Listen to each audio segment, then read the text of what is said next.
네, 하나님께서는 전화를 보게 하셨고, 하나님께서는 목소리들을 제하셨고, 이번 한 주의 사역은 하나님께 영광 돌리는 한 주였습니다. 전화와 목소리가 저번 달에 이제 목사님께서 지사를 매일 전화하라고 해가지고 내가 잘할 수 있을까? 엄마한테도 2주일에 한 번 전화해서 사는지 누구인지 모를 정도로 연락을 잘 안 했는데 목사님한테 매일 했어요. 야간 출근할 때 7시 정해진 시간에 목사님한테 전화해서 일단 전화만 해도 힘이 되더라고요. 그냥 별 얘기 한 것도 없는데 목사님하고 얘기만 해도 이렇게 힘이 되는구나. 그래서 기분도 좋아지고 플러스로 목사님 전화하면 엄마한테 바로 전화해요. 그러니까 엄마하고도 전화를 한 지가 2, 3주 돼가고 있어요. 그러니까 이제 엄마도 전화가 안 오면 얘가 무슨 일이 있나. 그러니까 전화하니까 이제는 예전에는 솔직히 제가 찔리는 게 많았어요. 물질적인 것도 그렇고 제가 하는 게 뭐라고 하는 것들이 모든 것들이 엄마한테 미안하고 죄송스럽게 느껴서 찔렸는데 그게 지금 전화하고 목소리를 들으면서 아무것도 아니다는 생각이 들었어요. 그러면서 목사님과 어머니와의 관계도 더 좋아지고 그런 것들이 하나님께 너무나도 감사했어요. 그 좋아진 것을 통해서 제가 더 웃을 수 있고 우리 공동체를 생각할 수 있고 내가 어떻게 하면 좀 더 많이 헌신할 수 있을까, 좀 더 많이 사람들한테 나아갈 수 있을까. 지금은 직장 다녀서 저를 일주일에 한 번 보는 사람들이 있을 거예요. 한 번, 두 번밖에 못 보는 사람들이. 그럼에도 불구하고 이게 이번 한 주 동안 명진이 쌤한테도 전화를 막 드리려고 생각을 하고 태영 기사님 시골 내려왔을 때 막 전화해서 형 잘 잤어? 막 안 하는 짓을 막 했어요. 그랬더니 너무 하나님께서 많은 것들을 보여주시는 것 같고 관계가 좋아지면 정말로 어떤 상황이든 간에 기쁘고 즐겁게 할 수 있겠구나 하는 생각이 들어서 하나님께 영광 돌리는 한 주였던 것 같습니다.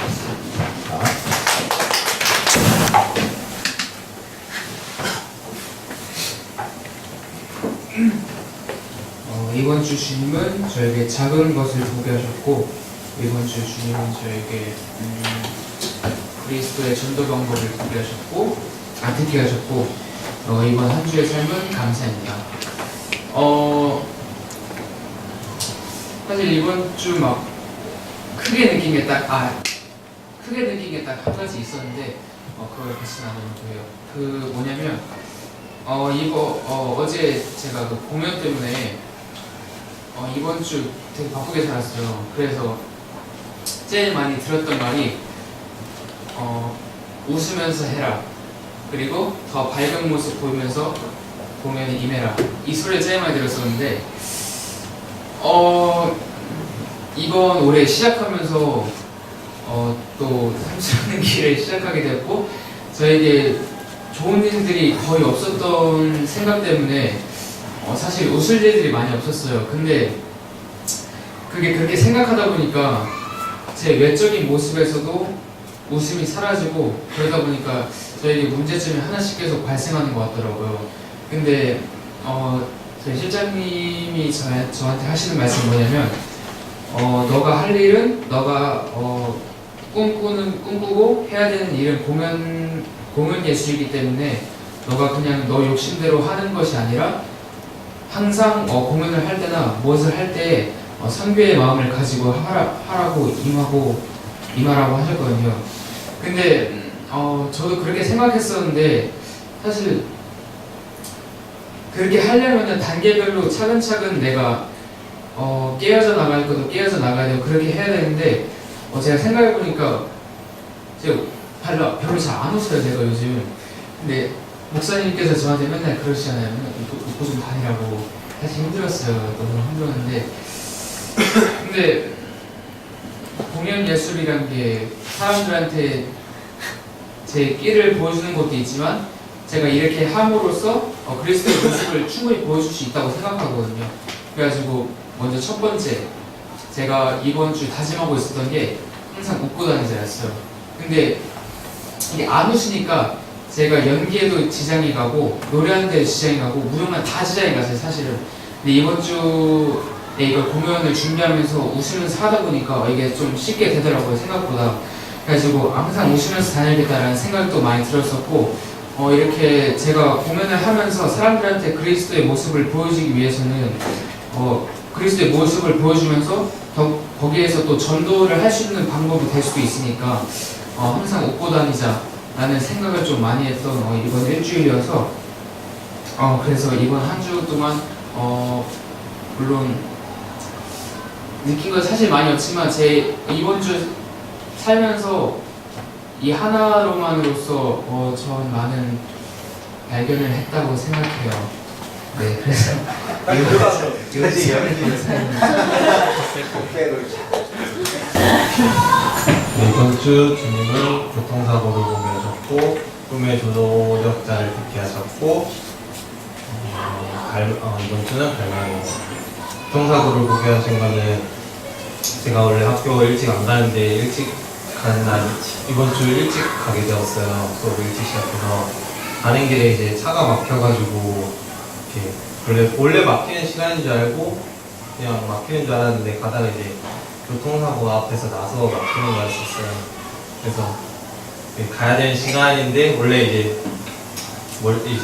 어느 정도 걸릴 시간인데 그것 때문에 더 막히게 돼서 이제 그것 때문에 짜증이 났었어요. 그냥 저 때문에 내가 늦게 됐다는 그 사실에 짜증이 났는데 그 짜증이 나는 순간 또 그런 생각이 들었어요. 저 교통사고가 내가 아니라서 다행이다라는 생각이 들면서 그냥 문득 수많은 가지 어떤 생각이 들더라고요. 그 앞 범퍼가 이제 다 이렇게 망가진 걸 보면서 그리고 그 사람들이 또 뭐 보험회사에서 나와서 이런저런 얘기하는 모습이 있는데 내가 아니라서 감사하면서 하나님이 생각이 나면서 저 사람들도 분명히 교통사고가 나고 싶어서 일부러 낸 게 아닐 텐데 난 거에 대해서 아침에 출근하는 길, 뭐 어디로 가는 길에 났을 텐데 자기가 의도한 것도 아니고 교통사고를 내기 위해서 나고 싶은 사람은 없잖아요.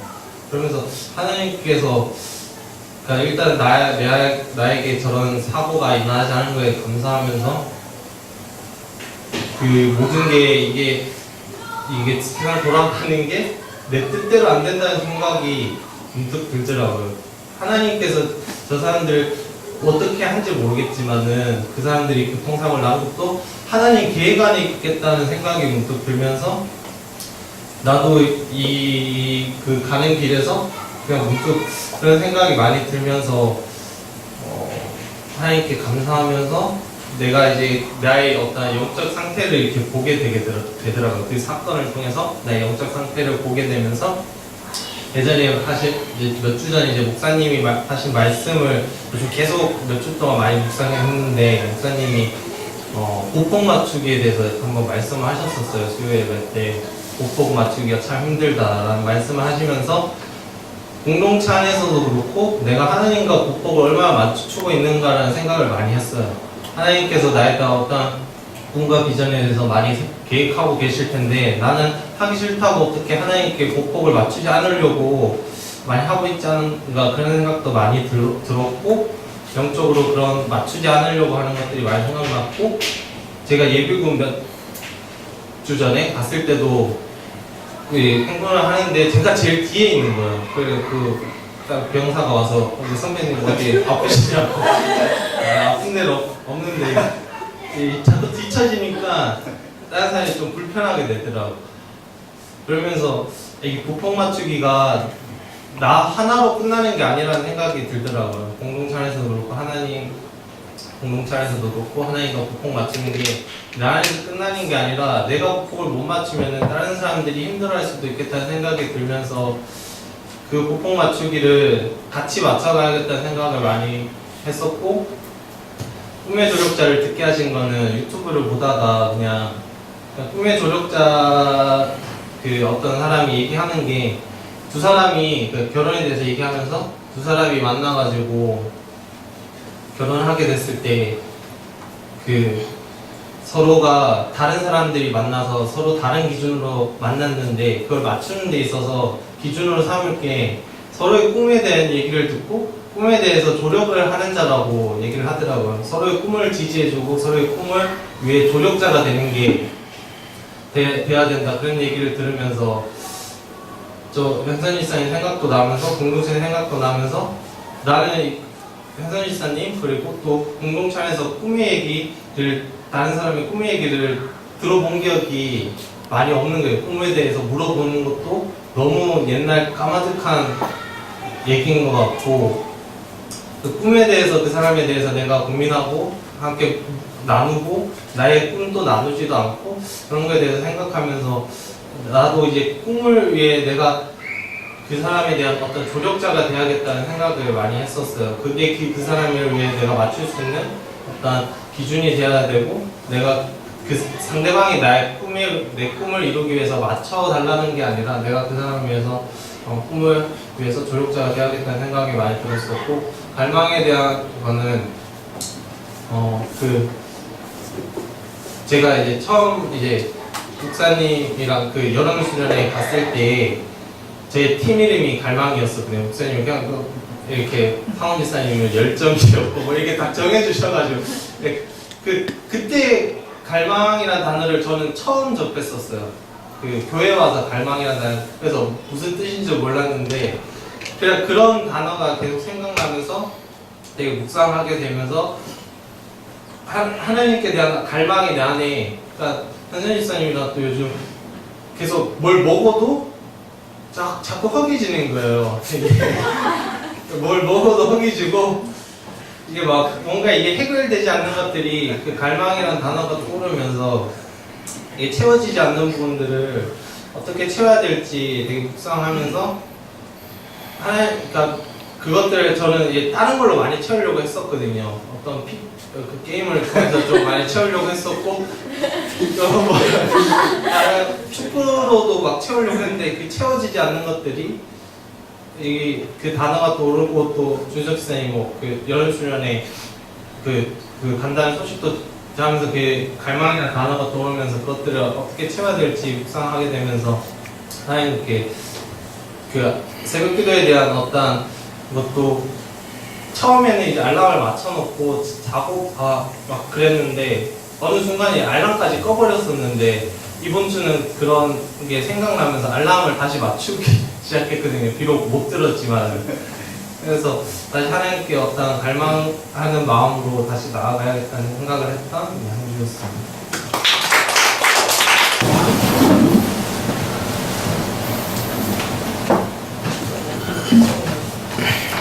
한 주간 주님은 불안함에 오는 아이들을 보게 하셨고 주께 맡기라는 음성을 듣게 하셨고 한 주는 이끄시는 하나님이다.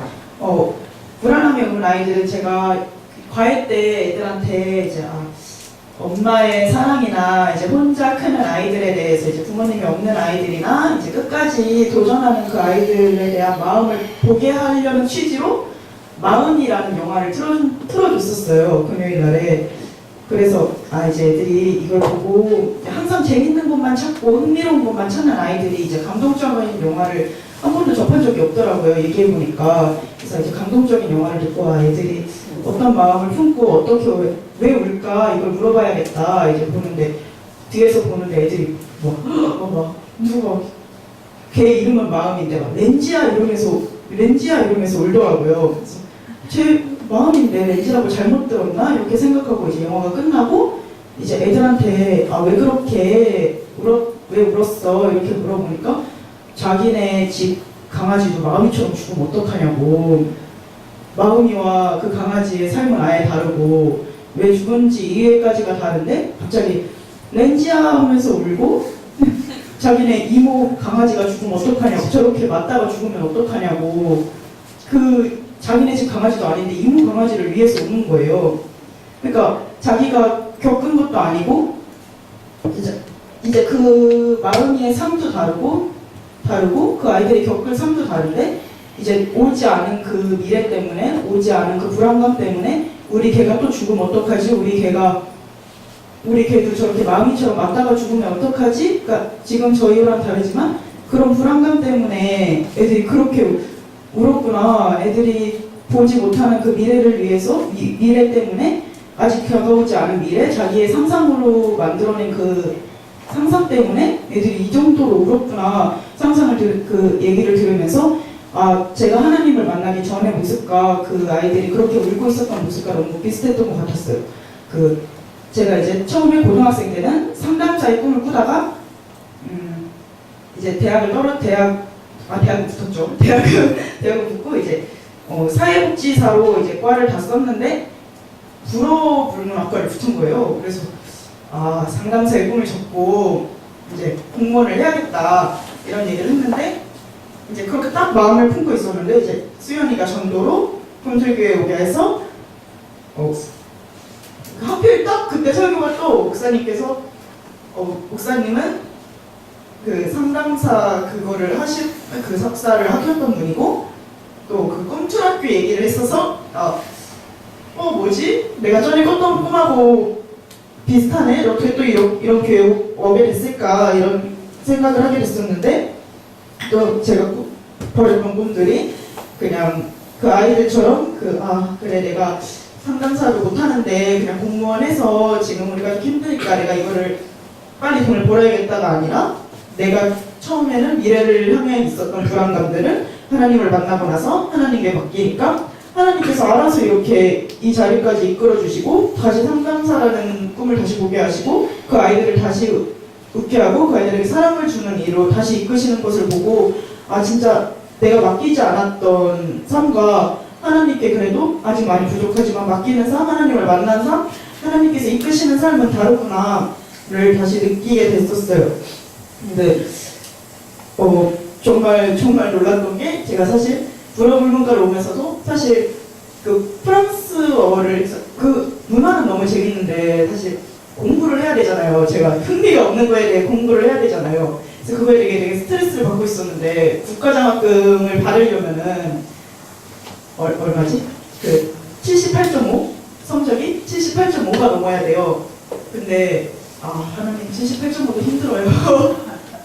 78.5도 힘들어요. 왜냐면 못 이기겠더라고요. 그 프랑스에 가겠다는 꿈을 가지고 움직이는 애들하고 전 프랑스에 가고 싶지도 않거든요. 그래서 그 여행에 대한 희망이 없으니까 프랑스에 가고 싶지도 않은데 그 애들하고 싸우는 게 너무나도 흥미도 안 맞고 그랬는데 작년 2학기 때부터 국가장학금 성적이 70점으로 떨어졌어요. 그래서 제가 그냥 초이스 수업 대충 하고 시험만 좀 제대로 연습하면 70점을 받고 70점을 받고 사실 좀 그렇지만 노력은 하는데 그래도 국가장학금 마음 편히 받고 하나님께서 짐을 조금씩 이렇게 덜어주시더라고요. 그래서 제가 놓으려고 했던 그런 것들을 하나님께서 그런 국가장학금 성적까지 맞춰주시고 저를 다시 꿈틀교회라는 꿈틀학교라는 비전을 또 보게 해주시고 그 불안감에 오는 아이들처럼 그냥 그렇게 울고 끝나는 것이 아니라 하나님과 함께하는 자리에 같이 세우심이 너무나도 감사해서 한 주는 이끄시는 하나님이라 하였습니다. 아직 외워서 이렇게 무수한 주님께서 보게 하신 것은 세 문서를 보게 하셨고 들은 것은 소통하라 듣게 하셨고 이거 한 주를 갖고 계십니다. 제가 이제 하나님께서 이제 은혜 주신 것들을 경험하면서 이제 이수 간사님하고 이제 휴업 집사님하고 해서 같이 이제 말씀이 있는데 사실 그 생각을 하게 된 게 내가 정말 하나님 더 많이 진짜 알아야겠다는 생각을 하면서 하나님께서 하신 말씀들 많이 알아야겠다고 해서 읽기 시작한 거예요.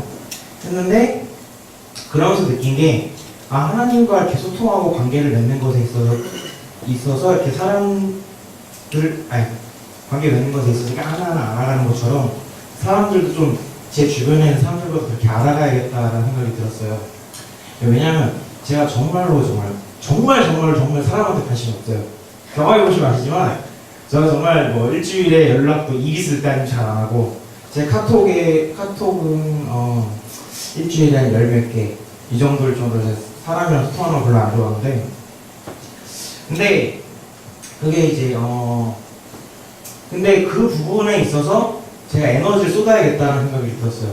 제가 하고 싶은 부분 이런 것들에 에너지를 쏟는 것도 중요한데 그거는 어떻게 보면 제 관심사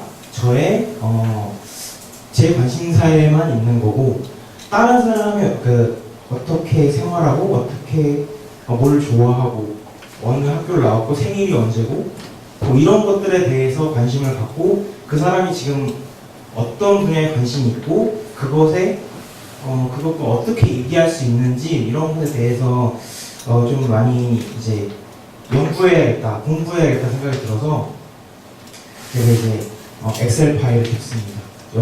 제가 잘 기억 못해서 연명부를 만들어가지고 그 사람의 생일이 언제고 이런 걸 적기 시작했어요. 가끔 뜬금없이 문자가 갈 일이 있을 겁니다. 아, 생일이 언제냐, 뭐 학교가 뭐 어디냐. 너무 제가 좀 약간 무뚝뚝해서. 야 그거 세가지 스타일인데. 같은 데 많이. 네, 그래서 그런 거예요. 네, 그래서 네, 네. 뭘 얘기하려고 했더라? 어쨌든 네, 그렇게 해서 한 주 동안 이제 네, 그렇습니다. 이상입니다.